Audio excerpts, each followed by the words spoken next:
There we go. Okay. This is our fourth episode, and we are here with Bonita Allen. She is a stud of a human being. Tommy, go ahead and introduce her.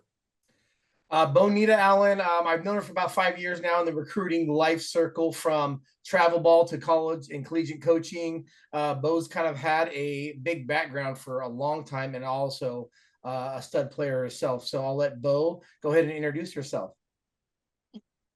Hi guys. Thanks for having me. So yeah, I think my background's kind of just different in the sense of the timeline that it took to get to where I'm at today. Sure. Where the push right now for coaches feels organically, it's kind of turned this way, but it feels a lot. It feels younger, if I'm being honest. I agree. You too. I agree. I just go back to when I finished playing. I very rarely did I see female coaches at any level.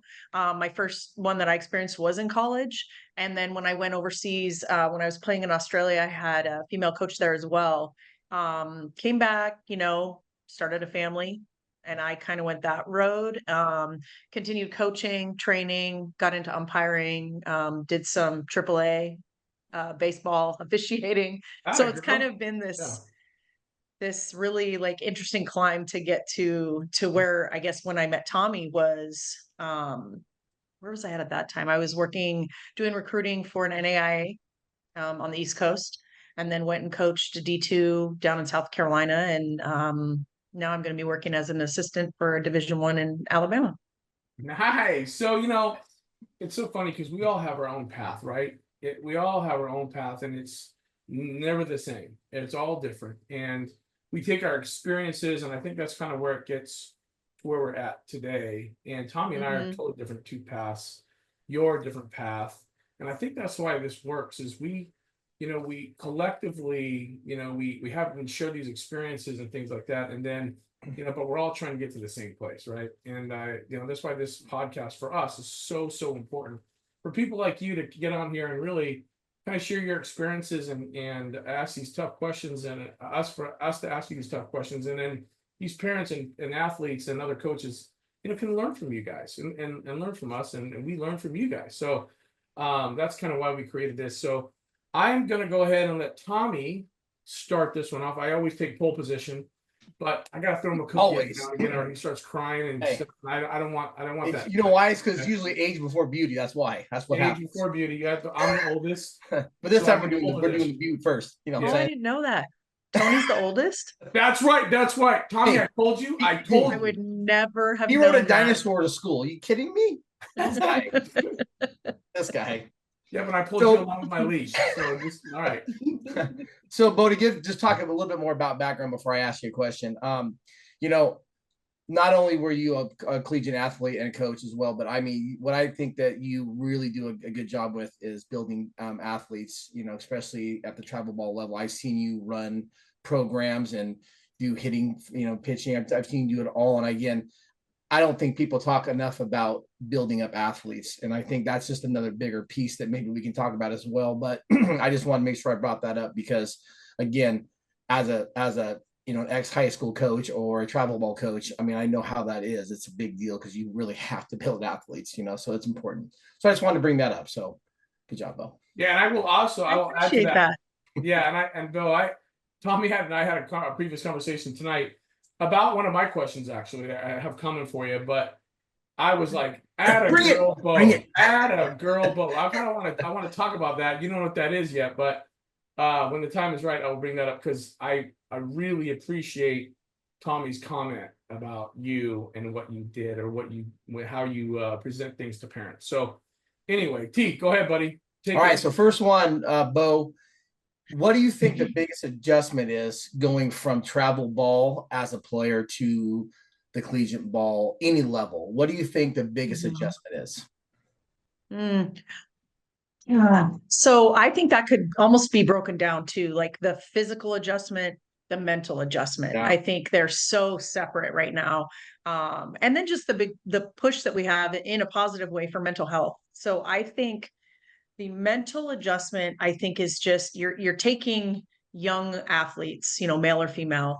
And it's the first time in most cases being away from their parents and really having to kind of figure out from doing their laundry to time management to actually not having their parents chase them around with snack boxes and whatever that looks like. Right. And so it's Would you like a Gatorade?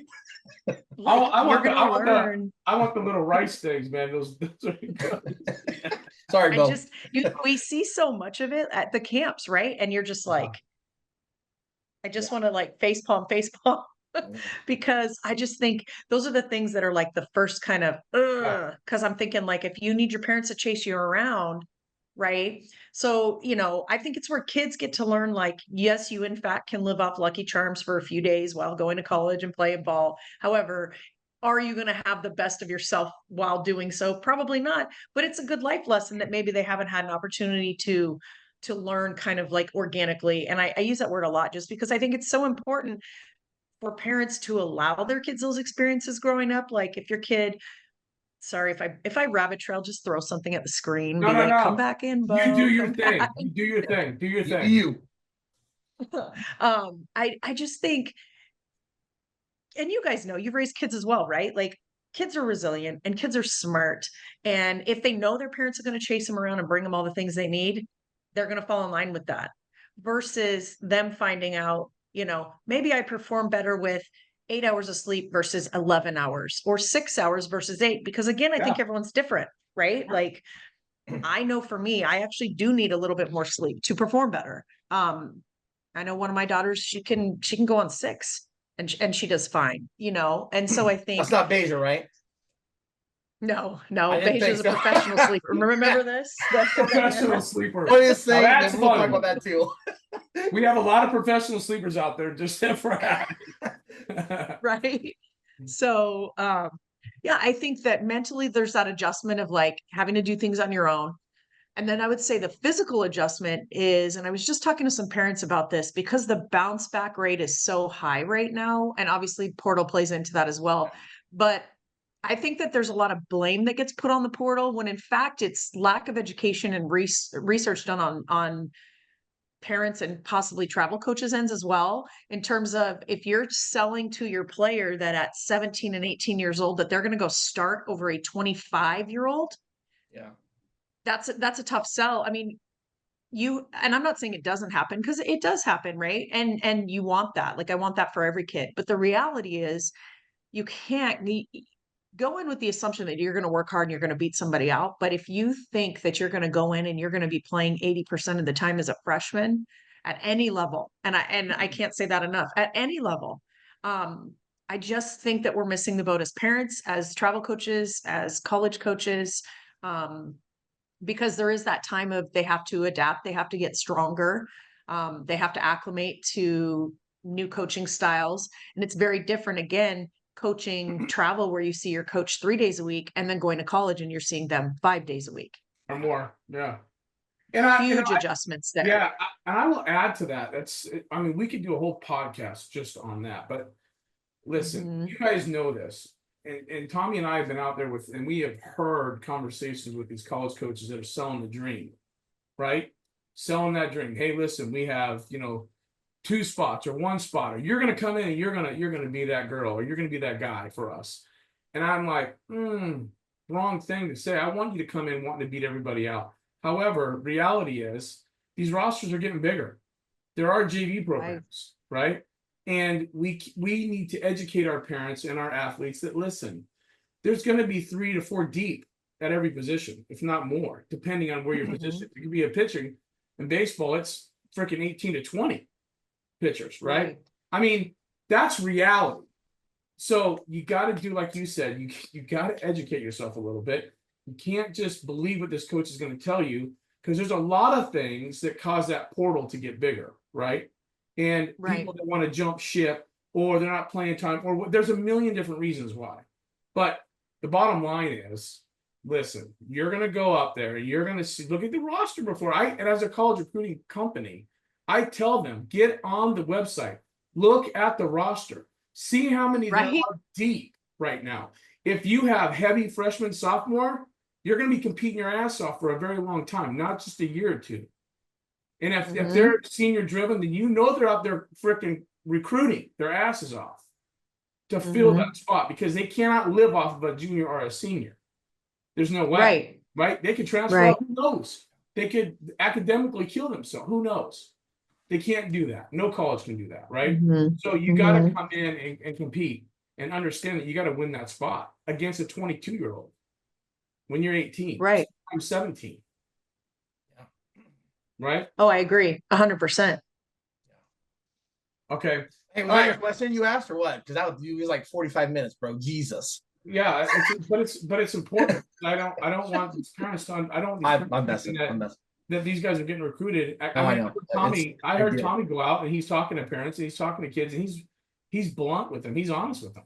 They ask him, how many do you have in that position right now? Right now, today I have 3. You're gonna have to compete your ass off. But well, I think to your point, you can, where parents can even educate themselves, go to the roster, right? Yeah. If you go to the previous year, look at the freshman class. Do they have stats? If they don't have stats, now I'm stepping into an environment where they don't typically play freshmen. And again, not saying that is all, there's quite a few where your underclassmen don't come in. Yeah, there's no reason for that. There's the acclimation time. There's so much to that. Yeah, everybody's light bulb turns on at their own time. And I've seen freshmen take 2 years, 3 years, start immediately. I mean, it's just how they can connect and get going. I mean, again, it's all about the connection and the trust and building through it. It's tough. And then knowing your skill level, right? Yeah, I mean, that's another podcast. Knowing your skill level. If I'm not a Gatorade Player of the Year and I'm going to go in and take someone's spot, you're going to sit there for a little bit, right? You're going to compete with a freshman All-American or a sophomore All-American or a junior All-American, right? Right. And do you want to come in and sit for 3 or 4 years, or do you want to go somewhere where you can compete, play, and break records? Tommy and I spit that out of our mouth all the time. Like, yeah, having that D1 is great, but we're talking small percentages, less than 1%, right? Are those players that are going to get in there and are going to play. Less than 1%. And that's percent go there and 0.5% plays, right? I mean, it's crazy. That's not us just making stuff up. That's statistics. Facts. No, these are statistical facts. Yeah. But I think that's where it comes down to. There's travel orgs that sell the dream, right? And there's some that are like, we'll get you D1, we'll get you D1, we'll get you D1. And I think that's great. That's if that's your business model, good for you. Kudos. And then what I see from that, though, is then a year later, they aren't sharing that there's this 83% bounce back rate. I've always been more, and I think to what Tommy was saying, I've been more invested in the development and training of young athletes, male or female, in their whole being of who they're going to become, not just so I can shelf that and go, well, I got this kid Division I, or I got this kid NAIA, or I got this kid, because to me, they're all the same. You're playing collegiate ball, regardless of the division. These kids are going on and they're doing something that so few people get to do and get education paid for, right? And so I think if college coaches were more, travel coaches were more transparent in that process, I think that would be super helpful as well, because the 3 of us can sit down and we'll talk statistics. We'll look at websites. We'll pull these things up because it's fun for us. Right. And then I take myself back sometimes and just like, okay, let me put my parent hat on. If it's basketball, do I know those stats? No. Am I going to research them? No, but I am going to resource it out and find coaches that I do know and trust. Right. I think that's super important. Number one. And then I think the greatest adjustment, going back to that with freshmen, is they have to decide at that point, is this my mom and dad's dream or my dream? Yes. That's because another podcast. The bulk of these kids. That's another podcast. Right? 100%. Because the bulk of these kids, I can't say that, at least in terms of the ones that bounce back, that the reasons I hear behind it, I just go, I feel like that was avoidable. You know what I mean? It's all avoidable. Yeah. It was really cold. Yeah. I'm like, but you were in Montana. Like, I'm not certain what you expected there. Yeah. That's one thing that these guys, it's like, the sales 101, right? You overpromise and underdeliver. It happens all the freaking time. Mm-hmm. And parents, you listening out there, listen to what Bonita said, because it is very, very valuable. Part of my I'm not plugging my company, but college recruitment, TAC college recruitment, I actually have a college page. Once they become a member, it has every website for every college, their roster, everything that they can go in there and they can see exactly what us three are talking about right now, which is valuable. Because in order for you to, take that next step to that school, before you even start the communication, I mean, everything, go and look at the roster. Then you can get these questions so you can ask these college coaches and then have them give you that answer. And Well, then, I guess that's the great point before we end this conversation, because obviously we're going to beat this thing to death, but we could. I mean, we could easily, this could be like a 4-hour deal. It's important though. It's important. It really is. It really is. But, it's funny. I literally just had a phone call tonight with an athlete, and I guess this is kind of what Bonita was talking about earlier. Is I had a player that goes, "Hey, I'm 25. I really like your school. You're a perfect fit for me." I'm like, "Great."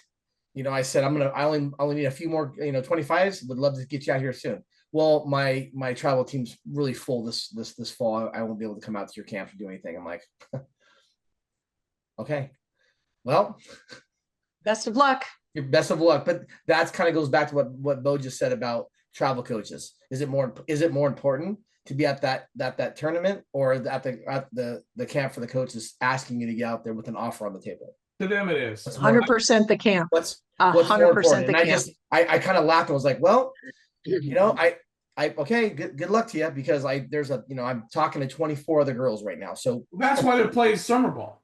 Yeah, to get to and that's where the education thing I think drops with travel ball. But that's another conversation. All right, so you know what? That's it really is good. I mean, I am so glad that we talked about that in depth, because I think that a lot of parents are going to learn from that.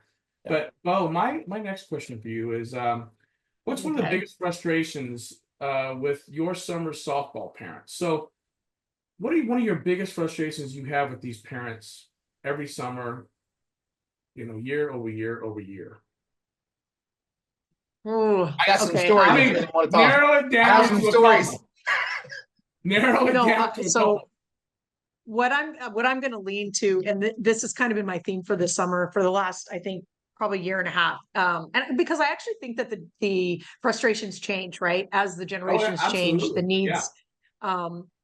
And I think that's part of being a coach in general is being able to kind of bend and shift with them. The one for me though, I think is the lack of trusting any process, not just the process, just any process, and where they get, again, I'm not going to say all parents, but where parents typically get their information is laterally by people who have never done it, never played it, never coached it, never recruited it. And they're like, oh, you need to come over here. And so I watch kids, and I could just say countywide, statewide, you watch these jumps, and they're not all bad, mind you. There's some where I go, ooh, that was a really good move for that kid. Even kids within our own program where I've gone, yeah, that's a good jump. That's actually going to probably line up better, where I also, and I think Tommy can speak to this as well, is you see at about 12, 13 years old, you can project where a kid's going just based on a skill set. Yeah. Now, I'm not saying that there's not going to be a work ethic attached to that, or family involvement, or kind of everything that pyramids up to that final moment. But for us, it's like we see these kids at younger ages and go, this kid who wants to be a catcher is actually going to be a really great collegiate outfielder one day, for an example, right? Well, then they get, someone in their ear going, well, your kid can come here and catch all the time. They probably can, and you'll probably win some ball games, but they sacrifice development, and that hurts, because I go, and they're left-handed. They're taking, what's that? And they're left-handed catcher. Never mind. I'm like, you guys are willing to sacrifice development for some wins, and none of those wins matter. We all know this as even as collegiate coaches. We're not looking one more time. Say that one more time, maybe even 100 more times. You guys, we're not looking at the wins. It doesn't matter about the freaking wins. It doesn't matter if they get that trophy on that tournament over there. It doesn't matter. It 100% does not matter. The only time I would say that is something that is of importance is if you are that top 5% team. I'm talking team in the nation, where you're like, competing against, those great teams out of Birmingham or out of Texas or out of SoCal or wherever the case may be. I actually think we have one or two of those kind of building in NorCal. But outside of that, I don't know who's winning a weekend tournament in South Dakota, North Dakota, South Carolina, Washington State. I have no idea. But what I do know, as with you guys, is we know talent, right? And and intangibles. When you're talking to a kid and they're engaging with you, and you know what you're drawn to as a player. And I'm a firm believer everyone has a recruiting style. Oh yeah. But outside of style is, I don't care if you're up 10 or down 10, because I've pulled a kid off of a I'll say below average team. If I had to grade it, maybe a D level team, if it was like A, B, C, D. And that kid went on to break records and, get conference honors and things like that. And it's like, and I've seen kids on the other end that have played on these elite teams and have gone on and bounced back within 3 months. So let me ask you a question. Is it more important so if you're a college coach, right? Let's say, and you are, and you're out there looking at these teams play, and you're looking at specific kids on this one field, do you go up to the coach and say, hey, what's your win-loss record? Actually, both. Hell no. Absolutely not, you don't. Right? But No. you may say, hey, what's her GPA? What's his GPA? Right? Oh, 100%. I mean, and that applies to like the last 3 schools I've been at have all had different GPA requirements. Currently, we're 3.6 or higher. And that's at a Division I. And honestly, I haven't run into that a lot. So I'm sitting back going, that's something that needs to be shared. Yeah. Big time. I've seen some great That's like a kids. D3. That's like a D3. Yeah. I'm like, oh, well, times are changing. So it's all, if that's what's important at your university, that needs to be important for everyone, including your players. But I think that parents, and again, we've all been, we have kids, right? So we've all been guilty of being in the moment and the win and being like, yeah, and then I'm in the car like, no, it's not that serious. It's 12-year-old baseball in Olympia, Washington. Like, yay, my kid dove and caught a fly ball in center field, right? That's actually an actual story. I think I got a little too excited for one of our boys. And I look back on that and I go, yeah, I just wish that there could be more separation where parents could maybe almost go back to COVID where they were in the outfield and kids were playing instead of looking at the stands, for mom and dad. Hey, Bo. And is that terrible? Please edit that out. Hey, Bo. You remember? We were trying to recruit, and then all the parents were blocking all the view from the plate. We couldn't see any of the players in the field. Yes. That to me it blows my mind. It blows my mind. And you see those posts blow up on social media, right? Like there's a gal that she coached in the same conference I was in. She's out east somewhere or southeast, and she does these posts and she does recruiting as well. And she's like, parents, get out of the way. That's where the coaches need to be. And then there were people that got on and attacked her and they're like, I'm paying an entry fee. I want to watch my kid. I'm like, you know what? You do you. That being said, if I know that that's your kid, that's also going to impact whether we're still having these conversations. I think we've all assumed that, listen, if they're playing summer ball and they're taking their softball a little more serious, right? They're there to play at the next level, right? Right. And mom and dad are paying these summer ball coaches to get their son or daughter on the field so they can get seen. That's their job. Their job isn't to get them recruited. Their job is to get them on the field. They're not recruiters. They're not specialists. Their job is to put them on the field and let them perform. And then it's up to the player, right? And the parents just need to get out of the way and just enjoy their kid. Whether they strike out 5 times or they miss 3 fly balls. Who cares? And I know that when we see a player play, they have it or they don't. Whether they strike out or they don't. That's part of the game. Yeah. Because you can't coach heart or passion. A kid either has that. I mean, Tommy could speak to that just on Beja, right? Like there's some kids where you just go without even seeing them physically do anything on a field, right? And then there's to your point, we had a dad about 5 years ago, and he created this slogan for our teams, and he called it drive, pay, cheer. Hashtag drive, hashtag pay, hashtag cheer. That was the parent role. And I'm Love it. like, that's genius. Why is this not sticking? Yeah. Oh, no Love kidding. it. But it was genius because I thought, that's my job. Like, I'm going to drive my kid where they need to go, or I'm going to have someone else do it. I'm going to pay for what needs to be paid for, and I'm going to cheer. And outside of that, you're probably not even going to know that I'm present as a parent. Yeah, no, I agree with that. And then you hopefully those, these kids that are with these coaches, that they're in good hands, right? And let them develop them, right? Let them get to the next level, help them get to the next level. But Yeah. Be a parent. If you want to be a coach, get on the field. If you don't want to be a coach, Right. sit in the stands, right? Yeah. And that's transparent. So Tommy. Yep. All right. So hey, Bo, next question. This one, you're gonna love this one. And Oh, boy. I love your daughters, and they're awesome. So How many daughters do you have for people to know? So we have 4 boys, then 2 girls. Okay. And then both girls are currently playing or not playing? No, college? Joby just graduated, but she played all 4 years Yep. under softball scholarship. Yeah. Yep. She D1? just graduated this year. D1, 2, 3, NAIA, JUCO. What were they? Joby went NAIA to a school in Ohio, and then Beja is just landed about an hour ago, actually, and she plays Division I in Mississippi. All right. Sweet. So Yep. yeah, That's Coach Either Tommy's end. favorite outfielder. Let me tell you. And your boys? it is. I And love your that. What's that? boys? Your boys? So the oldest went to New York for dance. He started dancing his junior Nice. year and was super Beautiful. gifted, super tall, Love super it. strong. Yeah. Yeah, and that's the thing about sports, right? Is like I don't understand Athletes. them all, Yep. but I'm telling you, I was front row crying when he 100%. was Absolutely. performing. Yep. Yeah, and then his brother did basketball, and then the other 2 went right into the workforce. The younger Love it. 2, Love it. Love it. Love yeah. it. Love it. Okay, T, The go ahead. younger Buddy. 2 went right into trades, but yeah. I love that. Okay, go ahead, T. If you could tell your daughters anything prior to going into their freshman year all over again, what would you tell them now that you know what you know? Whoa, good question. I know. As a coach or as a mom? Both. How about both? Yeah.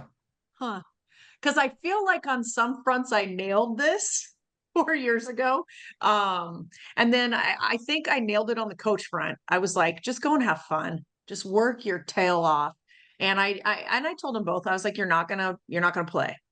And that had been built up in our family just in terms of like how this works, what this will look like, after experiencing it, coaching it. And I told Joby, I was like, you're committed to this first year and you don't get to come back no matter what. So no matter what happens, you're not coming home. Love Because that. she made the decision to go from California to Ohio. Yep. And quite, I mean, I can tell you this because she's graduated now, but quite honestly, I didn't think she was going to make it. I thought she was going to be a one and done. And so that's why I forced that. I was like, she's not going to be able to be that far away from us. But she roomed with a pitcher. She's a catcher. She actually ended up playing all 4 years. I think she maybe sat out 10 games in 4 years, maybe. That's incredible. Incredible. But and that's why I'm a huge advocate for NAIs as well, is just she got this great experience. Skill level, She right? got to, go to sporting events, go to church, she got to do all the things. So she loved that. I think with Beja, it was pretty much the same thing. I was like, you're not going to play freshman year. Love you, believe in you. Yeah, I don't know. I think in our house we keep things pretty basic, pretty simple. But expectation. Tony, you just lost your mic. My mic. Expectations. No, you're good. Like, you're not setting them up for failure. You're saying, listen, expect this, but work your ass off. That was a good thing. I look at sending your kids to college like taking your kids to the dentist. If you sit your kid down in the dentist office, they're going to get a shot. Stuff's going to hurt, right? You're good with And that. you know that. And there's a little bit of anxiety maybe attached to the whole experience, right? Yeah, but that's if I part of can it. sit down, I sit down and I walk them through that. Hey, this is going to hurt. It's going to sting. It's going to feel like a bee sting. It's going to go away. You're going to survive. You're going to be okay. Right. That's how I approach pretty much everything with them. So when they go into college, it was don't expect to play. And when you do everything you can with that opportunity and breathe it in, because this is your time. This is your moment. Enjoy it. I agree. And I wanted them to have that built in, so they weren't looking for. Here's what I think. I think parents, again, not all parents, there's some great parents, but I think parents give their kids built-in excuses of, But today, oh, for well, big you time, didn't play because of this or this or this. And I just told them, you're freshmen, don't expect to play, outwork everyone. Make your presence known at every practice, every gym time, every 5 a.m., every team bonding. Except Beja, I'm like, don't be as annoying as you are at home. well, that's one thing they can control, right? You can't control Right. you getting put in a lineup, but you can control your work ethic, right? Doing the right things all the time 100%. at practice, or in class or whatever. Those are the things that you can control, and that's we have the same parenting style. I know Tommy does as well, and that's kind of what we communicate to our kids as well. Anybody can hustle. Anybody can hustle, right? And that as a college coach, I can tell you right now, to me, it's a requirement. It's we're not punching the clock. It's a requirement because everybody else is expected to try to push each other to be better, right? So if everybody's, half-assing or whatever, that's all you're going to get. You're never going to be better than that. Never. Well, 100%. And I remember there was one summer, Tony, before I met you, that Tommy and I coached together. We had this little summer team, right? They were all committed. And one of them was Beja. And he was head coaching it. And he goes, hey, I'm going to put her in the one spot. And I was like, ooh, that's that's a bad idea. And I'm also not going to be there to watch. So when they're playing, I'm going to other fields. Well, there was so much hoopla on this stinking field when Tommy was coaching that I'm like, every coach is over there. So I got to walk over. I'm like, why is everyone over here? Right. And I see Beja's up and I'm like, oh, good. He moved her in the lineup. And one of the dads looks over and he was like, this is her second time through. First time she hit it out. And so even as coaches, what do we know? we can be like, I see something different in her than what Tommy saw. Tommy did something different than what I would have done with her because I only ever had her as a 2 or 3 hitter. And I'm watching her pop off in the one hole for Tommy going, you know what? I trusted the process. He's the head coach. Amen. It doesn't mean, here's the deal. We can both bake a cake and not do it the exact same way. And it's still going to be pretty dang good. Right. Yeah. And so we're getting the same end result, but Tommy's going at it a little bit differently, more haphazardly with Beja in the one hole. But and I say that jokingly, but I sat 100%. Back and went, hey, I told her, I was like, we're taking the brakes off this thing. I go, first pitch is there, you destroy it. And she did. And I was like, well, that was easy. That thing went out. She was like, no, it was a home run. I can't believe it. I'm like, interesting. Not for you know what though? But you know what though? It's a lot of it has to do with, a coach believing in you, right? You may have that talent anyway, but when you have someone believe in you and say, hey, listen, we're going to go ahead and change it up a little bit. We're going to put you in the one hole because I know you can get it done. And I believe you're going to get it done. And then they're like, holy Jesus, I can. And then they go, and I remember him talking to me about that, saying she is a freaking stud. And I was like, dude, that is freaking amazing. And he said, you guys, that summer was crazy. Like off the chart, right? Players that you had on that team. They were legit. And top to bottom, they went through the lineup 1.5 times before they got out of the inning. Those were just it was a fun group of kids to watch that were all signed. Most of them going to play for Tommy. I think Beja was actually one of the only ones who wasn't. And that's really just because of the school Tommy was at. He was the first coach that had any interest in her. And he's like, oh, I'm at this aeronautical. I was like, oh, that's a no. My daughter's not going to be a pilot, bro. Yeah, I was like, nobody wants Beja flying the plane. Okay, we want her on the plane, but she's like in-flight entertainment. We don't want her flying. That's freaking funny. She's perhaps during service, kind of. Love that kid, man. Love that kid. You know what's funny? I can talk about her real quick. When I first met her, I was watching Bo's team, and she was in the dugout, but didn't have her uniform on. And I'm like, and she just came up and was like talking, oh, you're a college coach. We're talking, we're just chatting. And I'm like, yeah, I know Bo. Bo, and she didn't say that she was Bo's daughter yet. We're just chatting. I mean, we had probably a good 20-minute conversation. And she was selling herself as an outfielder. I'm like, oh, wow, you're all this, that. I'm like, right. I'm like, why are you playing? She goes, oh, well, this isn't really my team. And I'm just helping my mom out. I'm like, oh, well, who's your mom? And she was Bo. And I'm like, I was like, are you kidding me? So we had this 30-minute conversation. And we're just, I mean, talking to her is easy. And again, I always talk about this recruiting is that connection piece is so important because it's Right. built in trust. It's built in several things. So that's what I love about the NEIA, because a lot of other divisions can't really do that. They don't have that much time to connect with an athlete. But that's what I love about NEIA is I can sit there and I can understand who she is as an athlete and then communicate to her that way. And that was what we had with her. And you get to know the parents too. Absolutely. There's another thing. Unfortunately, I got to know Bo. Yep, I did. And Bo, you know that from being an NAIA coach, right? Right. You're able to talk to the parents and go, okay, what am I getting here? I'm giving money to this young lady, but man, I have her family come with it. What am I getting? Yeah. Right. Right. Yeah, because it's a whole package. You're recruiting a whole family. You really are. 100%. 100%. All right, Tony. All right. So how can summer ball parents help their kids be successful in the recruiting process? I think that's kind of a loaded question, but it's, I mean, I know you can answer this a couple different ways, but what do you think that parents can do to really help their player, whether they're a junior, a senior, a freshman, a sophomore, in the recruiting process? How can they help them be successful? Number one thing, do what's best for your child, not what's best for her friend group.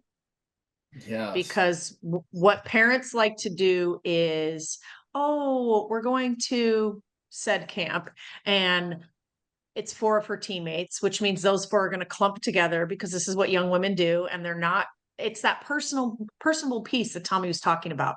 Now, do I understand not every kid is going to be a social, right? I do understand that, but I think it's really important to know your kid, right? And at least start there and go, okay, so I'll just use NorCal because this is where I'm living right now. So if I right here within 10 minutes, I have UC Davis and Sac State, right?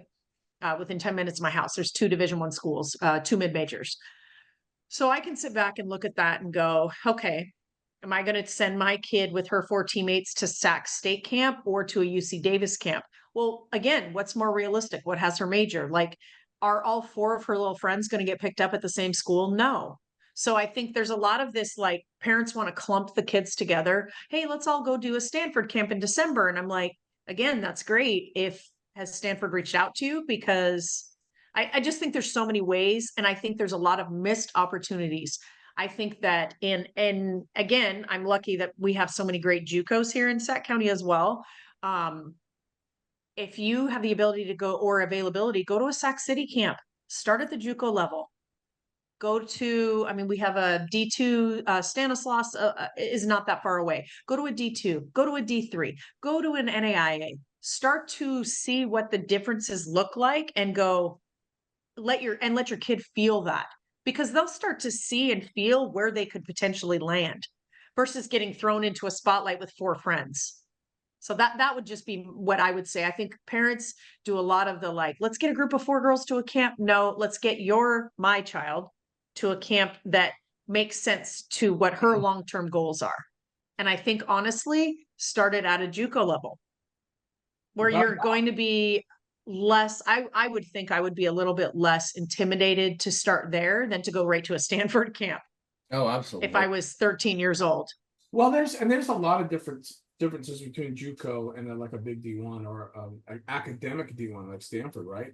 I mean, we're talking 18, 19 years old on a JUCO, maybe 20, right? And the GPA requirement's a lot lower.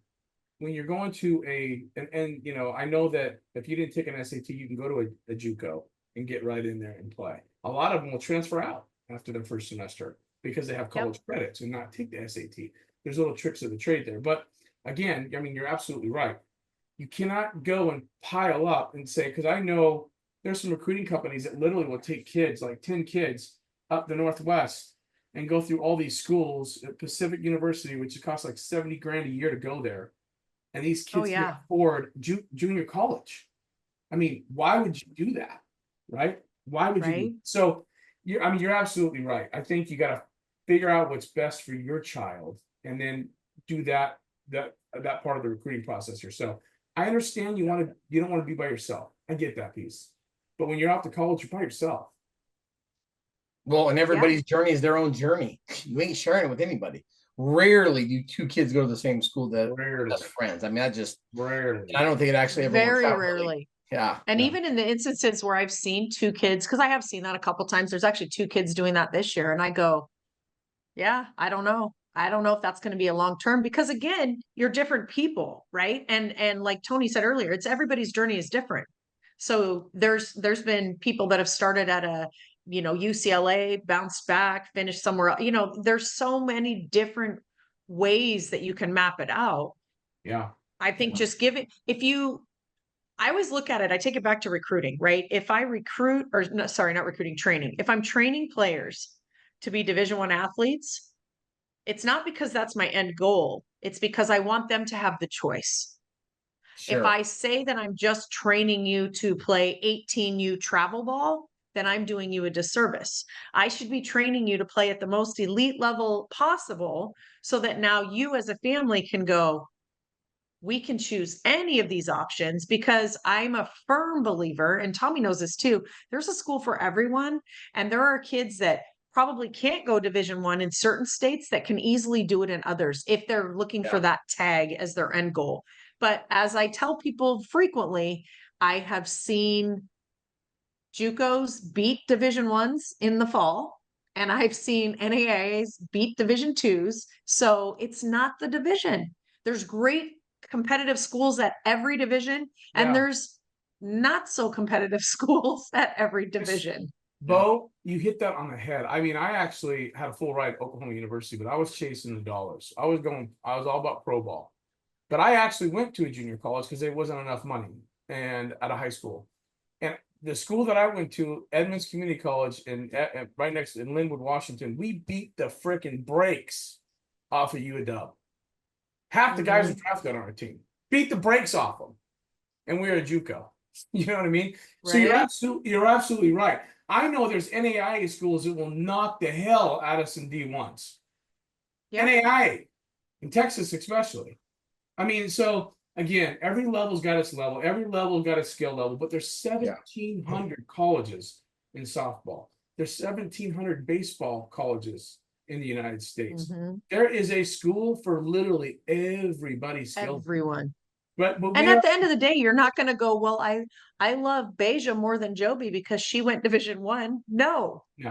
You love them both the same. You're excited for them both the same. It's not the level. It's the excitement. And to be honest, the excitement for me is the diploma.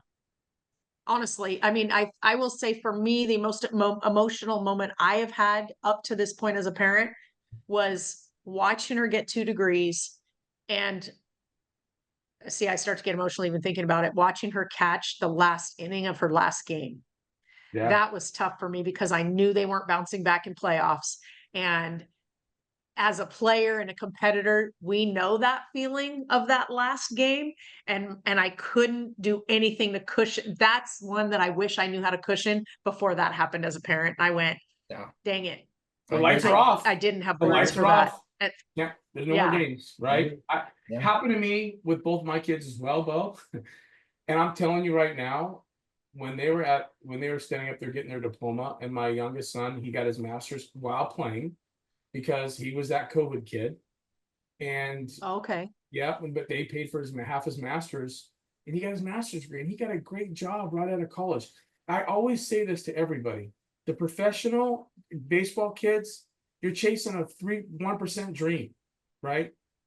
College softball girls, I mean, I'm sure there's things in Europe and maybe the Olympics, but you got to be the top 1% for that. So it's really getting that degree and getting that degree maybe paid for or offset a little bit financially because of your sport, right? Or your academics. That's what's more important. Because my whole thing, and especially on the recruiting side, is listen, get out of this whole 4 years of school with less money as possible. Like to only owe like $25,000 for a 4-year degree is stupid. right? You don't want to be 250 in debt. No way. Right. Not for all that work, not for, for 10 years of playing softball or whatever, the 15 year, whatever that is. It's ridiculous. So yeah, you're absolutely right. Yeah. All right, Tommy, go ahead. All right, Bo. So we kind of touched on this a little bit, but I want you to be more specific. When you're out recruiting, and I already know what you're probably going to say, but I think this is important to talk about. Our people don't, so go ahead. No, 100%. So when you're out recruiting, what are you actually looking for specifically? And on the other side of that, what are your no's when you see things specifically? So 2-part question. Yes. Okay. And I love this question, Tommy, because we've talked about this and how different everyone's recruiting styles are. Yeah. Darn near every coach we work with, we're looking at something different. So for me, I look at body language. Body language is a big piece for me. I'm looking at your body language probably more in the dugout than I am on the field. I look at how you interact with your coaches. Are you disciplined or do you throw your glove? Because I'm a big line up the glove kind of girl. I look at some of the intangibles, like Tommy said, was, it's the expectation that you're hustling. So like, if you're not, that's a no for me. I'm overlooking you because I don't have time to try and get you excited about running on and off the field. You better be the first one off and on. Those are the intangibles. I'm like, how many college games do you watch where girls walk on a field, walk off a field? Probably zero. So, I would say for me, it's the hustle. I'm also very aware of parental surroundings we'll say at showcase venues. And so there's been a few times where you do see that negative interaction with a kid and their parent, like, mom, carry my bag type of a thing. And I'm like, oof, that's a no. I'm trying to think, what are my other no's? We just talked about that. Absolutely. For me personally, I look for a kid that does have a little bit of edge. It could border maybe like a little swagger, but a little like to him versus the kid that's like, hi best friend, hi best friend. I think they all have a place, but I just like to see, I just like a little bit of a sass that I feel can be contained. Yeah, I'm not looking for a wild kid. Confidence. Controlled confidence, right? Yeah. Like you walk on the field and that's your field, and you walk in the complex like, this is my complex. I'm going to do some great things. And that's kind of what we're talking about with Beja. Her daughter is, when I looked at her eyes, it was straight up. I knew that she wanted. I mean, I saw fire. Like she wanted it. Mm-hmm. She just wanted me to go, take the brakes off. Let's go. And she was like, I got this. And I could see it in her eyes. When you can see an athlete like that, when they want it, and when they're focused, and when they want to be aggressive and go get it. And those are the intangibles that are hard because not everybody's that way. Yeah, you can't teach being aggressive. You just can't teach those things. Well, when you get a kid like that, because I've only had a handful of those myself, where that kid will run through a wall for you, and you can trust them to do anything, not just on the field, but the containment of team culture as well, which is equally as important in my opinion. Yes. Excuse me. So I think, right. I look for hustle. Obviously I look for a kid that's speed, a big bat, pitchers that can hit spots. I don't care how fast you are. If you cannot hit spots, don't play the outfield. I don't need a thrower. I need a pitcher. Yeah, I'm just kidding. Or get help to hit your spots, right? I mean, it's develop yourself, get other coaches. I mean, we could talk about that with another podcast as well, but we got to get moving here. So, Bo, what is the best advice you can give a senior who has not been recruited to play at the next level yet? I'm sure you get this all the time where you get those seniors. I mean, Tommy and I were out there and we're just like, how in the hell have you not been recruited yet? Right. I mean, there's no way a lot of times that people missed you. Yeah. Well, I think a lot of that, not all the time, but a lot of it is the travel coaches are not sharing all of the information with the parents in terms of what coaches have reached out because they want them to get a Division I offer. I know of 3 kids that had committed to JUCOs here that within like 3 weeks of that are going elsewhere. And that was after graduation, actually. So that's nuts. That's horrible. Nuts. It's That's more. heartbreaking.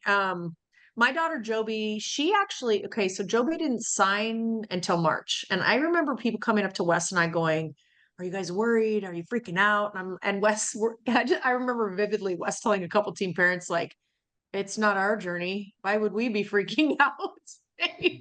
That's a rarity. It's hers. Yeah. And, and I think it's different for everyone. There is a spot for everyone, but that caveat means you have to be open to everything. Everything. Right? Yes. And if you're not open to everything, then there may in fact not be a spot for you for college softball. But I would just encourage parents, like, take the label off the table. Thank you. Get your kids somewhere where they're going to play. They're going to get a good degree that makes sense with what they want to do. Not, I mean, I know kids that have gone to schools that don't even have the major they want. So they're going to go 4 years to have to then go 2 to 4 more. And I just think, like, to what end do we sacrifice for our love for the game just to say we played at a certain level, but now I'm not doing what I want. Now I have a, recreation degree or whatever that looks like. Well, and that athletic, is only 4 years. It goes away. What's after that? Right. Your career, right? Your college. 40 years, the rest of your life. Yeah. Right. So, I mean, that's really most important. But if anybody gets anything from this podcast tonight, that right there is probably the most important thing that you said, is get rid of the freaking labels. I mean, just because I was, recruited as a D1 player, I didn't care about levels. I mean, of course, I was chasing the money, but I had horrible advisement. Horrible advisement. But it's not about the levels. It's really not. No, I mean, it's not. And so, I mean, if anybody gets anything from this, that's so important. But Tommy, go ahead, hit your last question. Yay. So Bo, I know you already know, I know the answer to this, but I'm excited to hear your point on this. When you're out recruiting, how important is it to network with other coaches and talk about potential athletes or athletes issues? Well, Well, hey, we've been in these rooms where this happens. Let me throw this at you real quick, Bo. Let me throw this real quick, okay? Take this, for instance. Let's say you have a kid, an athlete, that played their freshman year at Tommy's school, and then they're now hitting you up to go to your school. Are you going to call her coach, Tommy? Are you going to talk? Are you going to ask them? Absolutely. Okay. So for me personally, so you can start. Networking is super important, but I think networking with softball coaches is like anything, right? You're going to be drawn to people that, if you're someone that's about integrity and hard work, you're going to be drawn to people that have that same like-mindedness, right? And so I think there's inner circles even within the coaching world. And so you build rapport and respect for a lot of colleagues. And it, like with anything, it's not always super honest and super and filled with integrity. But I know for me, if I know the coach, I'm going to reach out and be like, hey, what happened? Tommy can tell. I mean, he reached out to me for a kid and this is how small it is that people don't realize. Yes. There was a kid that played for me at one point, and he called and he's like, hey, somewhere in her bio, she had one of your teams. What can you tell me about this player? And I remember everything about this. I was like, ooh, let me think on that for a second. And then I had to go back and go, this is why this player is not with us. And it was just factual information. These are things that can be fact checked. It's not the gossipy he said, she said type stuff, right? And that player ended up not playing for Tommy. I don't even believe that he offered. And I would expect that if there was someone that reached out to me and Tommy was like, knew the player, and even if he didn't know the relationship between me and that player, I know that Tommy would reach out to me and be like, hey, this is a great prospect, or hey, this kid actually didn't do well in school and this is what they had to do to try and fix that, or whatever that looks like. Because again, everyone has a different recruiting approach, and Some coaches just are coaching for wins. That's okay. Some are coaching purely for integrity. That's okay. With the athlete base on all of them. But I think the networking with college coaches is so, so important. And especially just because you don't know what spaces you're going to end up in, or where you're going to be working, or who you'll continue coaching with down the line. Right. Tommy and I were lucky enough to coach together early on. We had a blast. And you never know, what does that look like in 20 years when we're canes out on the field? That's funny, actually. I want to see that. But yeah, the networking is so important for your players, for their families, because again, it's a small world. Yeah, I know of a couple athletes that Tommy, they weren't a good fit for him, not athletically, but academically. And I had too many in one position. Yeah, but I had 5 catchers and I had 3 catchers that wanted. I call it the circle of death. Tommy, shortstop, catcher, third base. I'm like, bro, if you recruit one more kid, I swear to God, to play shortstop, third, or catcher. But anyway, I've seen him literally and verbally hear him say to another coach, a couple coaches, "Hey, this player is a great player, blah blah blah. It's just not going to work for me." And you know what? Those kids went on to play at another level, actually, with other coaches, because obviously every coach is different, but he cares so much more about the kid, the athlete, than I can't help him, so therefore I'm not going to help him. But that's where a lot of kids, a lot of parents don't understand. These college coaches talk all the time, and they can be a resource. Absolutely. Big time resource. Well, and I called Tommy with a couple pictures. I was like, hey, I know these girls. I've called Jackie, in South Carolina. I'm going to reach out. You want to see everyone's program get better. If everyone gets better, girls softball, women's softball gets better, right? So that's the end goal. And I think the biggest theme that I've held on, well, 2 things. One would be there's enough room for everyone to succeed. So let's be in spaces where everyone can rise up, rather than people wanting to be like the face or the front of everything. There's room for everyone to succeed. Every player, every coach. And when people can wrap around more of like the kindness and the encouragement and the integrity, I think the game continues to change and shift. Yep. The other piece is, like we had talked about earlier, you don't ever know where or when you're going to land somewhere. Like what has happened to me just in the last 6 weeks. If you would have told me 6 months ago, this is where I would have been coaching, I'd have been like, no shot, that's happening. No shot. And it all started with a coach talk to a coach who all were like, you need to talk to her. That whole coaching circle that we just talked about. Actually, it's funny. I was talking to Bo not too long ago, and we were just talking about networking, going, hey, I heard so-and-so's going there. Yep.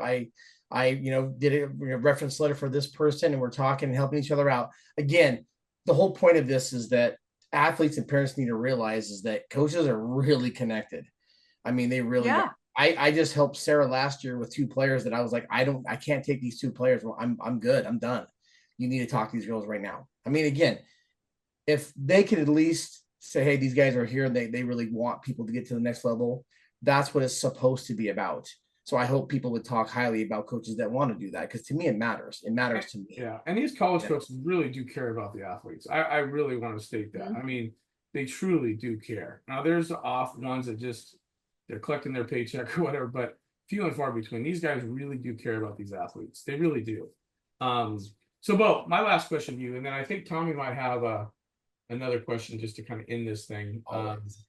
So what is some good advice for parents who paid to play for a summer team, but their athlete is just not getting any playing time? What's some good advice you have for these parents?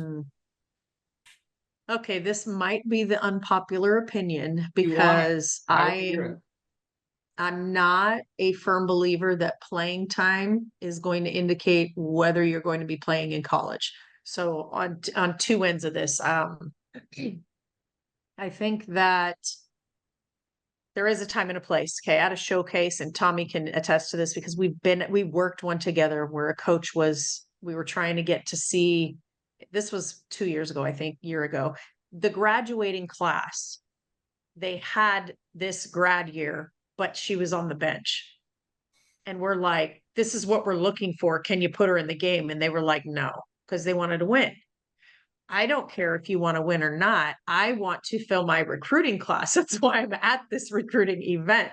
So it's hard for me to be respectful in that space because I'm going, you're making this about you versus player. And I think it's super important that if you are in a showcase and you're 18 and they are not playing, then yes, I would say that's a problem. If you're already signed, then I think it's good preparation for college. Work your way up the ranks. I'm not an advocate of quitting. I'm an advocate of get your information on the front end. Most teams are carrying between 14 and 17 at that age, at the 18U level. And so I think I'm also a firm believer good coaches know how to manage that many kids. I know it's not like, I mean, I think Tommy had 19 for that team out of Arizona, and kids weren't sitting. They were rotating in constantly. And so I think good coaches know how to make those quick adjustments to get multiple kids in. But at a showcase, if you're unsigned and a kid is playing in the same position who is signed, those are red flags because then your coach is just looking to win. So what your advice would be that you might want to look at another team, because here's the thing. At the end of the day, there's a million different reasons why they're playing or not playing. I always say if you're not being developed, you're on the wrong team.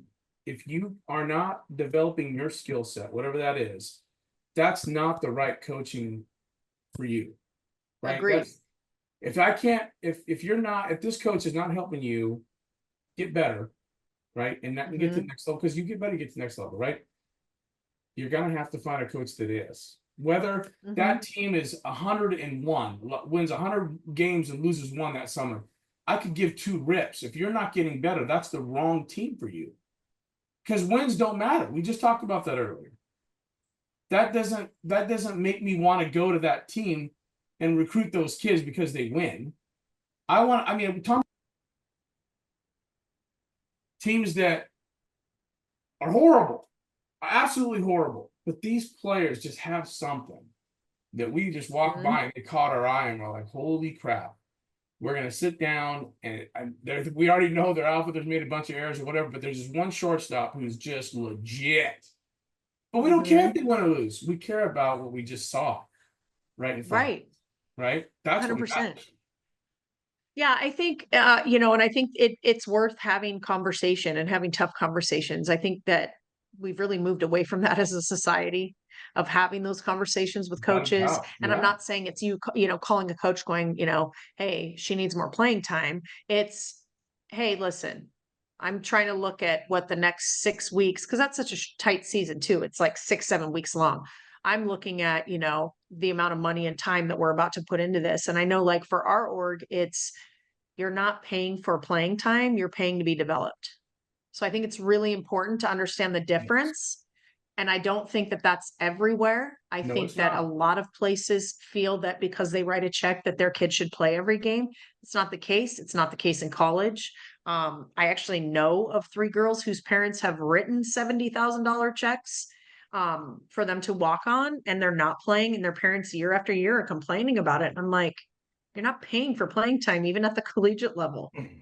You're paying. So I to your point, I think the training and the development is the most important thing, but I also believe that that's happening. Is it happening through 18U? Absolutely. But that should have been the primary focus long before 18U, because that's what's going to get you on that stage at 18s, in my opinion. So agree with you on that.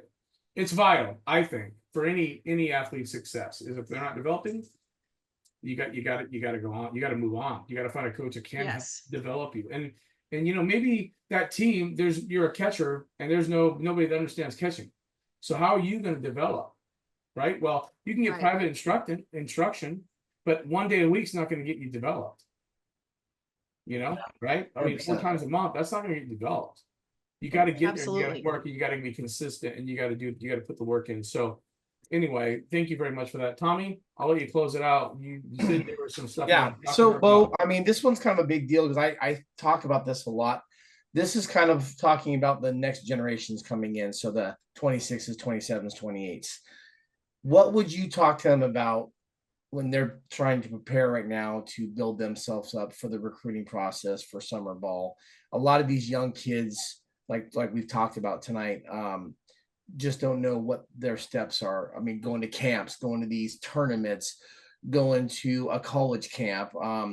What do you think that the big focus is? And I know that since you actually build athletes, you know that there's kind of a system when it comes to downtime versus ball time. And being on the West Coast, which I've been my whole life, other than now I'm in the Midwest, it's a different beast. I mean, they do things year round. And it's funny because the Midwest, and as you go east, a lot of athletes play a lot of different sports and they don't focus on one sport, which is not a bad thing. I mean, it's building different muscles and keeping them in good shape. It's just they're not fine-tuning their craft as well sometimes. Yeah. Or they just fall behind because they don't have the coaching or they don't have whatnot.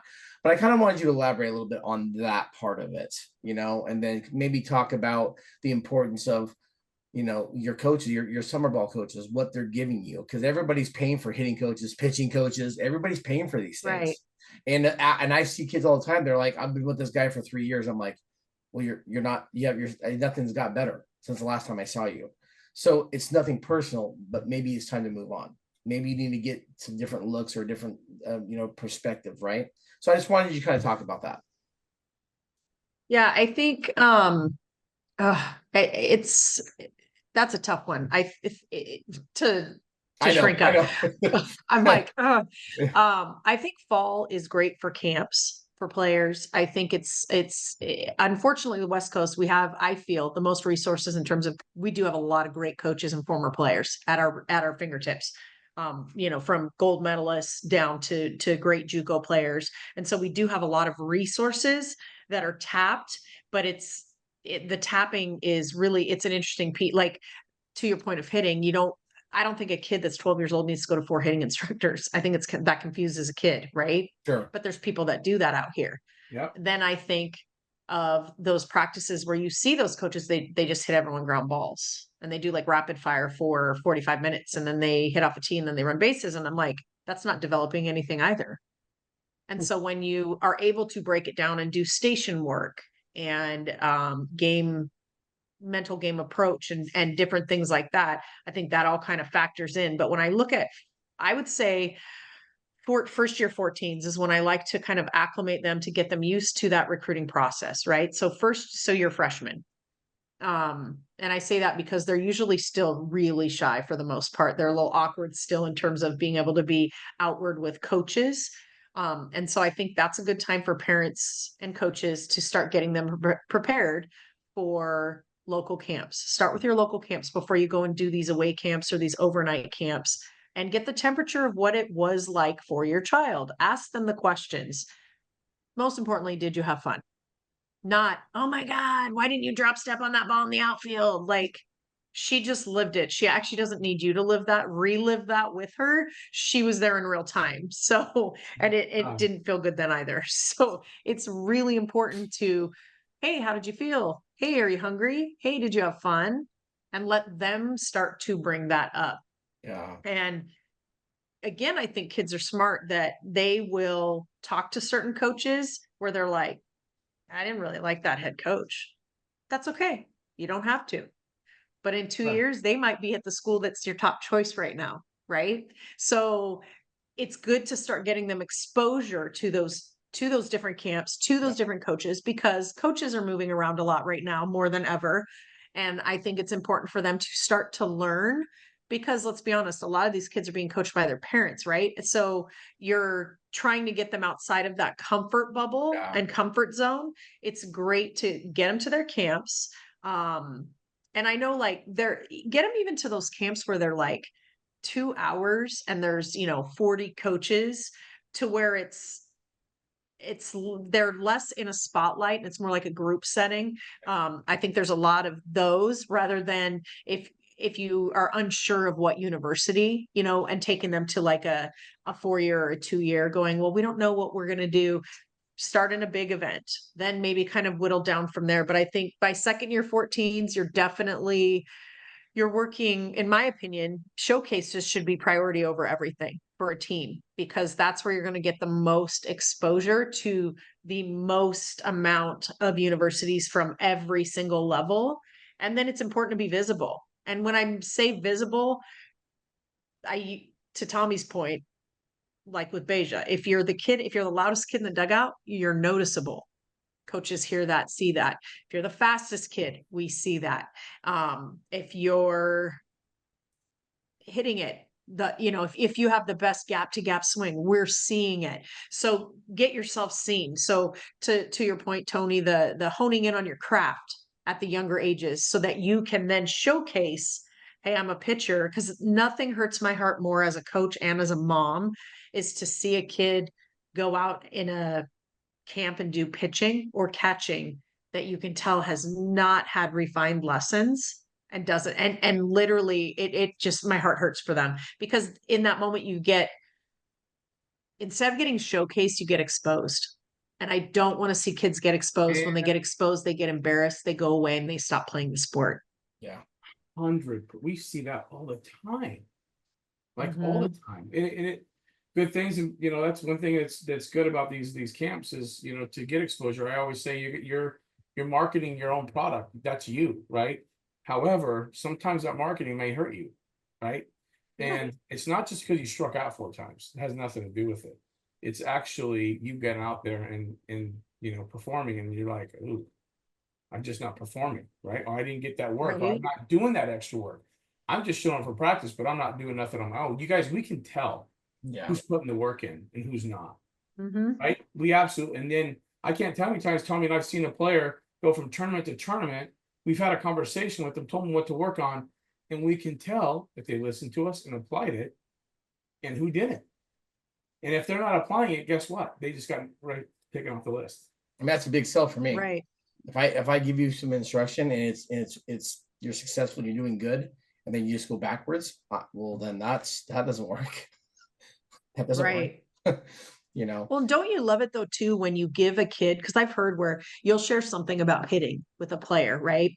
And I've watched this in real time where the kid will be like, so how do I do that, coach? And I'm like, oh, that's fabulous. And then you see Tommy light up, because it's like, okay, now I can actually give you some specific things rather than us just, because our time is it's so short in those venues, right? And so when a player comes up and they actually want a more specific approach to something you've told them, they care, they're going to try and do it. And they'll take that information back to whoever their hitting instructor is. And then hopefully they can build on that, like you said. And then, those are the kids and families who are like, this makes sense. Well, Yeah, again, you reminded know me the of why, something. right? I mean, I don't understand why nobody. I'm always asking these guys. I'm like, well, why? Why do you do this? Well, I don't know. They told me to do it. I'm like, so you're doing something you don't know why. But there's a lot of to those kids' point. There's a lot of hitting instructors are infield, outfield instructors really don't explain themselves well, right? The light bulb just not on for whatever reason. I will. I mean, you brought something up that kind of reminded me. Tommy and I have been to these camps, and we're not out there to change somebody's swing, right? You just can't. We're not out there doing surgery. Right. But a couple things that we do, just small things, hand back, foot down, and just wait, right? Little things, and all of a sudden we talk to these players. They do a couple, swings off the tee, and I'm like, perfect. Work on that. And next thing you know, the next day they walk up to Tommy and I like, listen to this. I freaking hit a single seed out to left center, hit the fence, blah blah blah. And then I hit a bomb, and I'm like, and then you can see the excitement of it. We didn't change anything. We just explained that they were just short, right? Just one little thing that they were doing wrong, and it just kind of slowed the game down for them, and the ball just got bigger, right? But they perfect example. Yeah, they just applied it, and hitting it to me is not tough. It's really easy. We make it difficult, by doing these half-ass swings and stopping and doing little things like that. 17 checkpoints. Yeah, I'm like, if oh, you this. Let's work on this. Yeah, if you don't do that in a game, why would you work on that? That's muscle memory, right? Nothing. But I think, like Tommy said too, like what Tommy said, the why. It blows my mind. I'm like, you guys are paying money. You need to know why. Ask why. That's not disrespectful. That is knowledge is power. If you don't know There's so why, many you're not gonna different do it. schools of thought on pitching, on hitting, on defense. And I'm not saying that there's only one way to do all of this, right? Yeah. But the method that you're teaching, you need to explain why. And it needs to be okay for parents, coaches, players to ask me why. Because if it's not, then I'm more concerned. If that offends me, like, how dare you ask me? Like, explain yourself so that we can all have this knowledge, so that we can all improve and make the game better. Absolutely. Like you said, Yeah. we make hitting too hard because you have them in these little pressure cookers at these events, right? Yeah. And so they get up to bat and they're hitting at a little bean, right? They're hitting a bean. And then they get that hit after someone gives them a little nugget, right? And now all of a sudden it's a volleyball. Then they get another hit. Now it's a beach ball, you know, and then the game absolutely. changes exponentially for them through the course of that weekend. And that may be the only weekend that they have where they hit like that because of something that you guys have given them, some nugget that made sense in their brain. And now they go that weekend and get offers because something blew up in their game that hadn't happened before. Yeah, you know, and so there's no perfect instructor, there's no perfect team, but there are ways to perfectly educate yourself. Educate. Yep. We'll kind of end it with that, Bo. I think that's so important for these kids to just really be open, listen, right, apply it, and ask why. I mean, obviously, if you don't know why, I don't care if it's a ground ball, the coaches say, hey, your hands are out or they're up or they're down or whatever, and you got one that's telling you this and one that's telling you that. Why, coach, do you why? I mean, there's gonna be a lot of kids that go to Tommy's school this year, they're freshmen, and he has a different way of, you know, teaching these infielders how to infield or take ground balls, or an outfielder drop step or whatever. And they should ask him why. Let him explain it to you. The same thing in travel ball or any other hitting instructor or infield or catching instructor or whatever. Just be able to ask that question, because if you don't know, how are you going to fix it? They're not. Right. You're not going to be able to fix it. So, Bo, thank you so much. I know it's kind of last minute. Congrats on the new job with Bama. I think that them hiring you is going to be freaking ginormous, just because of the person that you are, your integrity, how you care about these players, how passionate you are about not just teaching these kids to be better athletes, but be a great, you know, player on and off the field, because that matters to you. And you are a mom and you have kids that have been very successful. So this isn't something that you're reinventing the wheel. This is something you've already known, you've already done. And they couldn't have picked a better person. Absolutely. I mean, I wish I would have told you this year. It sucks. I mean, I know that you're a great coach. I've worked with you. It's been amazing. You're easy to talk to. You understand the game. You know, you're not one of those coaches that completely bashes kids for an error for 3 innings straight. That stuff to me is just it gets ridiculous. We laugh about it all the time, but again, like I said, I think that your approach to the game is important. I think the mental side of the approach to the game is very important, and you've talked about that. And again, that's what kids should be looking for. So I wish you the best. I hope you have a great first year, and I look forward to hearing more about it. But we're gonna watch your ass on TV too, so you can believe that. I'll be texting. Don't worry. I'll be texting. Don't worry. Yeah, we want to have you back on though, maybe next year, and kind of go over your experience here and kind of share with us a little bit about it. But thanks again, Bo. You are the thanks, best. Bo. Appreciate it. You're awesome. Love you guys. Appreciate you guys. Thank you. Take care of yourself. All right. Love you. See you later. Bye, you guys. All right. See ya. Stingers up. Bye, guys. All right.